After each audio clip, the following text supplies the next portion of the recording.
ગુજરાતની સ્થાનિક સંસ્થાઓની ચૂંટણીઓમાં ભાજપે ઐતિહાસિક સફળતા હાંસલ કરી છે। ખાસ કરીને સુરત મહાનગરપાલિકામાં પાર્ટીએ જબરજસ્ત વિજય નોંધાવ્યો છે। સુરતની 120 બેઠકો પર યોજાયેલી ચૂંટણીમાં ભારતીય જનતા પાર્ટીએ 115 બેઠકો પર જીત મેળવી છે। ભાજપની આ શાનદાર જીત પર સુરત પશ્ચિમ વિધાનસભાના ધારાસભ્ય પૂર્ણેશ મોદીએ જણાવ્યું કે લોકોએ શહેરના વિકાસ અને વિકસિત ગુજરાતના સંકલ્પને ધ્યાનમાં રાખીને ભાજપ પર વિશ્વાસ મૂક્યો છે। સુરતમાં ભાજપની આ પ્રચંડ બહુમતીએ શહેરના ઇન્ફ્રાસ્ટ્રક્ચર, સ્વચ્છતા અને ઔદ્યોગિક વિકાસને લઈને લોકોના વિશ્વાસનું પ્રતિબિંબ છે। વિપક્ષી પક્ષોને મોટો ફટકો પડ્યો છે, જ્યારે ભાજપના કાર્યકરો અને નેતાઓમાં જબરજસ્ત ઉત્સાહ જોવા મળી રહ્યો છે। આ જીતને આગામી વિધાનસભા ચૂંટણીઓના સંકેત તરીકે પણ જોવામાં આવી રહી છે। નમસ્કાર, મારું નામ સતીશ મેચુરિયા છે। મેં વોર્ડ નંબર 14 ઉમરોડા માતાવાડીથી આજે અમારી આખી પેનલ ચૂંટાયેલી જાહેર થઈ છે। આ સમગ્ર જીતનો શ્રેય સૌપ્રથમ તો મારા મત વિસ્તારના સૌ મતદાર ભાઈઓનો, કે જેમના મતોથી આજે અમે વિજેતા જાહેર થયા છીએ, તેમજ અમારા માનનીય ધારાસભ્ય શ્રી પ્રવીણભાઈ ઘોઘરી સાહેબ અને વોર્ડ નંબર 14 ઉમરોડા માતાવાડીની સંગઠનની સમગ્ર ટીમ, સૌ કાર્યકર્તાઓ કે જેમની મહેનતથી આજે આ પરિણામ શક્ય થયું છે। નમસ્કાર, સોમનાથ મરાઠે। આજે સુરત મહાનગરની અંદર સૌથી પહેલાં જીત હાંસલ કરવામાં કોઈ અવ્વલ નંબરે વાર્ડ આવ્યું હોય તો 24 નંબર વાર્ડની જે સરસાઈ છે 17,000ની છે। આજે અમારા ભારતીય જનતા પાર્ટીના ચાર ઉમેદવાર જે જીત્યા છે, ભારતીય જનતા પાર્ટીનું શાસનની અંદર 3 દાયકામાં જે સુરતમાં જે વિકાસ થયો છે, આ વિકાસની જીત છે। અને અમે વાર્ડ નંબર 24ની અંદર સળંગ 15 વર્ષથી અમે પણ ત્યાં નગરસેવક છીએ, અમારા સાથી નગરસેવક છીએ। અમે સૌએ એક પ્લાનિંગ કરી હતી અને આવનારા 30 વર્ષ માટે જે પ્રાથમિક સુવિધા નવેસરથી મળે, નવેસરથી 24/7ની પાણીની લાઈન મળે, નવેસરથી ગટરનો મેન્ટેનન્સ થાય, આરસીસી રસ્તા બને, એ દિશામાં અમે જે કામ કર્યું એના સમર્થનમાં અમારા જે ઉમેદવારો છે એમને જે મતો મળ્યા છે, ખૂબ મતલબ એમને જે વધુ મતો મળ્યા છે। જે 2010માં જ્યારે પહેલીવાર હું કોર્પોરેટર ત્યારે હું 6,000-7,000ના લીડે જીતો, અને ત્યારબાદ અમે 15ની અંદર 8 જીત્યા અને 21માં અમે 10-11 જીત્યા। આ વખતે અમે ડાયરેક્ટ જે અમારો કામ કરવાનું જે જીડીપી વધ્યો છે એના કારણે અમે 16-17ની અંદર 17,000ની જે જીત મળી હતી, એ જીત અમારા ઉમેદવારોની સાથોસાથ અમારા જે કાર્યકર્તાની છે। અમારા કાર્યકર્તા 365 દિવસ જે કામ કરે છે, અને આદરણીય અમારા જલશક્તિ મંત્રી આદરણીય પૂર્વ પ્રદેશ અધ્યક્ષ CR પાટીલ સાહેબના નેતૃત્વમાં આજ સુરતની અંદર આ ચૂંટણી થઈ છે। હું પાટીલ સાહેબનો પણ આભાર વ્યક્ત કરું છું, અભિનંદન અમારા આદરણીય સુરત મહાનગરના જે અધ્યક્ષ છે પરેશભાઈ પટેલ, એમને પણ અભિનંદન આપું છું, અને અમારા તમામ મતદારોનો આભાર વ્યક્ત કરીને એમને અભિનંદન। આજે વોર્ડ નંબર 24 ઉધના દક્ષિણના 4 ઉમેદવારો જંગી બહુમતીથી ચૂંટાઈને આવ્યા છે। આ 1995થી આ ભારતીય જનતા પાર્ટીનો ગઢ છે, અને જે કોર્પોરેટર આવ્યા છે એ વિસ્તારમાં ખૂબ કામગીરી કરી છે, અને આમ બે 365 દિવસ ભારતીય જનતા પાર્ટીના કાર્યકર્તા એક્ટિવ હોય છે, દરેકને મળતો હોય છે, એના સુખ દુઃખમાં ભાગીદાર થતો હોય છે।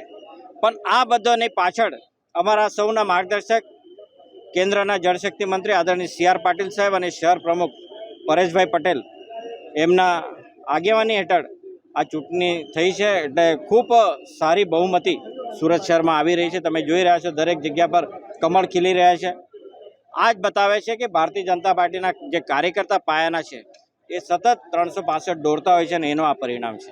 ઇલેક્શન પહેલાં આમ આદમી પાર્ટીએ જે હવા બનાવી હતી, લોકો સમજી ગયા છે। ઇલેક્શન આવે પેલા આપણે નહીં કે ભાદરવાના કીડા કેમ નીકળી પડે, તેમ આ લોકો નીકળી પડે છે। અને હું ચોક્કસ કહીશ, આ લોકો ઇલેક્શન આવે છે ત્યારે જ લોકો પર આક્ષેપ કરશે, પ્રલોભન આપશે કે હું આમ કરીશ તેમ કરીશ। ભાઈ, તમે તો બોલો છો પણ લોકોએ કરીને બતાવ્યું છે। એટલે આ જે ઇલેક્શનના ટાઈમમાં જે આવે છે એમને બતાવી દીધું છે મતદાતાઓએ કે ભાઈ તમારે 5 વર્ષ એક્ટિવ રહેવું પડે તો જ તમારાથી ઊભા રહેવાય। જી સર, હું અશોક કુમાર માંગીલાલ શાહ, વોર્ડ નંબર 19 આંજણા ડુંભાલ। આ વોર્ડની અંદર અમારા આ જીતની પાછળ 4 ઉમેદવારશ્રીઓની જીતની પાછળ વોર્ડના તમામ બૂથ પ્રમુખથી લઈને તમામ કાર્યકર્તાશ્રીઓનો ખૂબ ખૂબ આભાર માનું છું।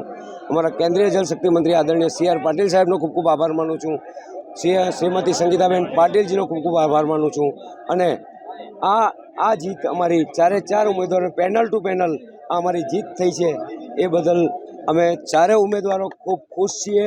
અને લોકોની અંદર આ રીતે અગાઉ અમારા પાર્ષદોએ કરેલા કામોને જોઈને આ લોકોએ અમને વોટ આપ્યા છે, અને એવા જ કામો આગળ અમે 4 કેન્ડિડેટો કરતા રહીશું એની પણ અમે લોકોને ખાતરી આપીએ છીએ. રેલથી એમાં અમે બહુમતથી જીત્યા છીએ. CR પાટીલ સાહેબ સંગીતાબેનના માર્ગદર્શન હેઠળ અને અમારે કાર્યકર્તાની પુષ્કળ મહેનત, ત્રણ તોડ મહેનત, રાત દિવસ મહેનતથી અમે વિજય ભવ થયા છીએ. લહેર હતી જે બીજી પાર્ટીની શું કહેવામાં અમારો વિકાસ ગાથા હતી એના આજે કોઈ લહેર ચાલી નથી અને આગળ વિકાસ ગાથા અમારી ચાલુ રહેશે. અમે 365 પૂર્વ કોર્પોરેટરમાં 365 દિવસ પબ્લિક વચ્ચે જ રહ્યા છે. અમે બી રહીશું. એ જ રિઝલ્ટ આગળ બી મળતા રહેશે. વોટરો ચૂંટાઈને લાવ્યા છે, શું ભેટ આપશે? એમને વિકાસના જ ભેટ આપશું, બીજી કંઈ અમારે કોઈ બીજું છે. Harshad Jariwala, ward number 12. હર્ષદભાઈ, કેવું લાગી રહ્યું છે જીત બદલ? આ જીત તો સામાન્ય છે. મારા નાગરિકોનો પ્રેમ જ હતો. છેલ્લા 20 વર્ષથી એ લોકો મને પ્રેમ કરે છે અને છેલ્લા 20 વર્ષથી એ લોકો વચ્ચે હું કામ કરું છું. મારે કંઈ આ સ્પોટલાઇટની જેમ નથી ઊભો રહ્યો. આ ક્ષેત્રમાં 39 વર્ષથી કામ કરું છું અને 20 વર્ષથી મારી ઓફિસ ઓડી બંગલા પર ચાલે છે. ત્યાં દરેક તકના ડોક્યુમેન્ટ્સના કામ અમે ફ્રીમાં કરીએ છીએ. આગળની રણનીતિ શું રહેશે? રણનીતિ એવી છે કે પેલા 3 પર હું ભારી થઈશ.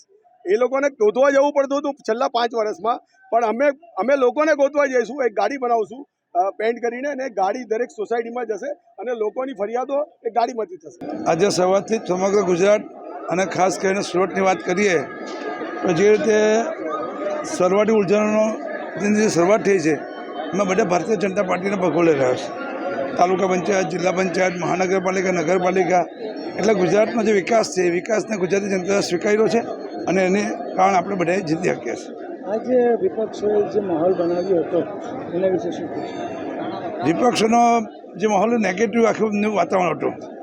અહીંયા છેલ્લા ઘણા સમયથી ભારતીય જનતા પાર્ટીની કેન્દ્ર સરકાર છે, રાજ્ય સરકાર છે, તાલુકા પંચાયત છે, જિલ્લા પંચાયત છે, મહાનગરપાલિકા, નગરપાલિકા છે, એટલે એને જે એમણે વિકાસના કામો થયા છે. આપણા મોદી સાહેબ, આપણા અમિતભાઈ, આપણા પોરબંદરના મુખ્યમંત્રી શ્રી હર્ષભાઈ, CRભાઈ અને અમારા કાર્યકર્તા અને જે વિકાસ થયો છે એના જ પ્રજા મતદાન કર્યું છે અને ભાજપનો વિજય થયો છે. સમગ્ર ગુજરાતમાં ભાજપનો ભગવો લહેરાઈ રહ્યો છે. સુરત મહાનગરપાલિકામાં પણ તમામે તમામ બેઠકો પર અત્યાર સુધીમાં ભારતીય જનતા પાર્ટીના ઉમેદવારનો વિજય થયો છે. જે પ્રમાણે વિપક્ષે ભ્રમણા ફેલાવી હતી, ખોટી વાતો ફેલાવી હતી, જૂઠાણું ફેલાવ્યું હતું, એનો પર્દાફાશ થયો છે. પબ્લિકે પ્રતિપક્ષને જાકારો આપ્યો છે. આ તબક્કે સમગ્ર સુરત મહાનગર અને ગુજરાતની જનતાનો હૃદયપૂર્વકનો આભાર અને ઋણ સ્વીકાર કરું છું. લહેર હતી ક્યાં ગઈ? સામેવાળાની લહેર દેખાતી? સામેવાળાની લહેર એ એક કૃત્રિમ લહેર હતી, કુદરતી લહેર ન હતી. અને કૃત્રિમ લહેરનું ક્યારે ટાંકણી લાગે એટલે ફુગ્ગો ફૂટી જતો હોય, તો એ પ્રકારે સમગ્ર ફુગ્ગો ફૂટી ગયો છે. એની વાતોમાં હવે કોઈ જનતા ફસાય એમ નથી. અને જે પ્રમાણે એ લોકો જે વાતો કરે છે એની વાણી, વર્તન, વ્યવહાર એ બધું જુદું જુદું છે. એ જનતાને જાણી ચૂક્યા છે. એના કારણે એનો રકાસ થયો છે. આમ આદમી પાર્ટી કહેતી હતી અમારું મેયર બેઠી. એને કહેવામાં શું જાય છે? એને તો લોકોમાં ભ્રમણા ફેલાવી, જૂઠાણું ફેલાવવું, અફવા ફેલાવી, લોકો કેમ ક્લાઇમેક્સ કેમ આમ ઉત્તેજિત કરવું એ પ્રમાણેનું એમનું વલણ હોય. એનાથી કંઈ રાજનીતિ ચાલતી નથી. રાજનીતિમાં નક્કર કામ, ભારતીય જનતા પાર્ટીની ઇમેજ, વિચારધારા, આદરણીય નરેન્દ્રભાઈ મોદી સાહેબનું નેતૃત્વ, આ બધું જ પ્રજા જોઈ રહી છે.